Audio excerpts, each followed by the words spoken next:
Angelina Sondah bebas April 2022.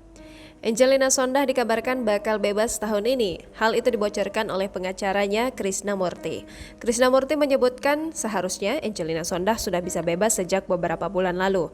Akan tetapi kebebasannya ditangguhkan karena tak bisa membayar uang denda. Menjelang kebebasannya, Angelina Sondah mengaku tak bisa tidur. 10 tahun mendekam di penjara bukan waktu yang sebentar. Setelah bebas nanti, Angelina Sondah sudah mempunyai beberapa rencana.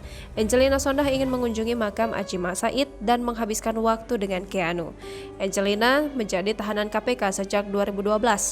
Angelina Sondah terbukti menerima suap sebesar 2,5 miliar rupiah dan 1,2 juta US dollar dalam kasus anggaran di Kementerian Pemuda dan Olahraga dan Kementerian Pendidikan dan Kebudayaan atau dikenal dengan kasus Wisma Atlet. Awalnya, Majelis Hakim Pengadilan Tindak Pidana Korupsi memvonisnya dengan hukuman 4,5 tahun penjara dan denda 250 juta rupiah pada 10 Januari 2013. Akan tetapi, Angelina Sondah mengajukan banding dan justru membuat hukumannya semakin berat.